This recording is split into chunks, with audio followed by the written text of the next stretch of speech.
নমস্কাৰ মই অন্তৰীপ কাকতি মই অনাচৰিতা পাটগিৰি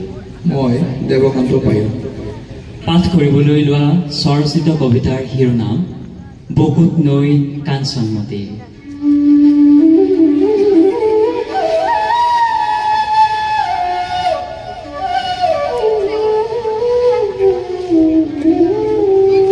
কমল নগৰৰ আইদৰ বুকুত অনন্ত কালৰ বাবে বৈ আছে কাঞ্চনমতী ৰিহাৰ আচলত পালি পাচি কুলি তুলিছিল সন্মোহন খেল মাটিৰ মজুজত বকুলপুৰত নে কমল নগৰত সি সি সি সি দাদা তোমাৰ যদি লাজ আছে মই যে তোমাৰ ভনী হওঁ নহলে কোনো গুণী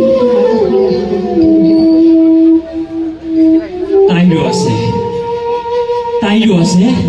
বুকু ফালি দেখুৱাব বিচৰা এহাগৰ হাঁচনীয়া মৰম তাইৰো আছে পৰম প্ৰিয়ৰ বাবে থাপি থপি ৰখা জুলনি ঠাই অৱকাশ্য নে নে ভাৱনাৰ পোতা পুখুৰী চন্দন ককাই দেউ চন্দন ককাই দেউ হেয়া কাঞ্চনমতীৰ বুকু কপাই এভাৰ হাহাকাৰ উজাই আহিছে সেয়াটো চম্পা আইদেউ সবাৰে মৰমৰ চম্পা কোন এটি হাহাকাৰৰ নাম নবুজা এটি কমলিনী হাতৰ চম্পাত হাকুতি নহয় কাৰোবাৰ বুকুত ফুলা ভাল পোৱা ৰঙা ফুল উন্মূলনৰ বাবে হাকুৰি বিকুৰি কৰিব চম্পাটো নহয় আকাশ সাগৰৰ নীলা ইমান উদাৰ ইমান বিশাল দাদা দাদা ইচ্ছা হৈছে জানা তোমাক কথা এটা ক'বলৈ পাছে ভাবিছানে ক'ব নোৱাৰি অকল যে মাহঁতৰ আগতে ক'ব নোৱাৰি তেনে নহয় পৃথিৱীৰ কাৰো আগতে ক'ব নোৱাৰি আনকি তোমাৰ আগতো চম্পা এগৰাকী সোৱাগৰ ৰাধাচৰা ফৰকাল এখনি আকাশ সৰু চাকিৰ পোহৰতো জলমল এটি গৰজ এচমকা জেউতি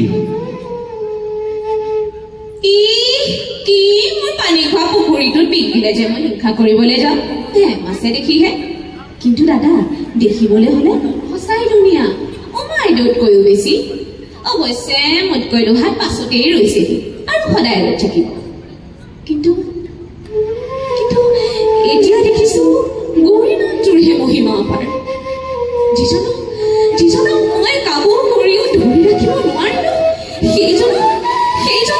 গৌৰীয়ে সশৰীৰে নামটোৰে ধৰাশাই কৰি পেলালে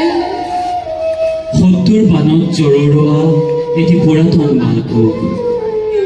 পাঠকৰ মঙলত মঙহাল নিজাপি নিৰৱধি কাঞ্চনমতী চম্পা ফুল কুঁৱৰী দাদা মোৰ অতি মৰমৰ